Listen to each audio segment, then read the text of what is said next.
This is Living Power with Dan Hurst. The third thing that you have to do to rebuild a relationship, and I love this one, submit. Submit. Ephesians 5:21, submit to one another out of reverence for Christ. Now we guys like the next verse. Wives, submit yourself to your husbands. We love that one. By the way, that's a good one to get into a discussion with your wife sometimes. Things aren't going your way, guys, just say, I'm just saying Ephesians 5:22 and walk out of the room. You know, although you may not want to just expose your backside too long. But really, what we need to understand is what this means. What does it mean to submit to one another out of reverence for Christ? Submission, let me give you the definition of submission. To submit means to have the other person's best interests at heart. That's what it means, literally. To have the other person's best interests at heart. It doesn't mean that you just do whatever they tell you to do. It doesn't mean that you just back out of the way and you become, like a floor rug. It doesn't mean that at all. It means that you have that best person's interests at heart.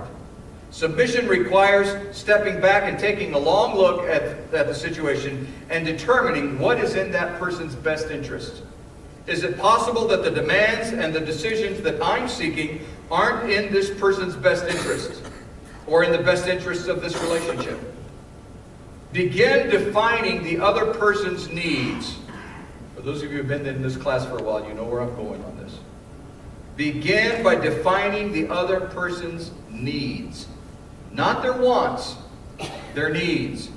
Remember, as we've seen in the Word before from Philippians, that God is in the business of meeting needs. That's what He does. In other words, that's where He's at work. Once I've defined my partner's needs, then I know where God is at work in that partner's life. Whether it be in a couple relationship, in my relationship with Marcia, or in a business relationship, or in a friendship, or in a family relationship. Once I know what that person's needs are, then I have a better understanding of what God's up to in their life, and then I have a better understanding on what's in their best interests, what it is that God wants to do.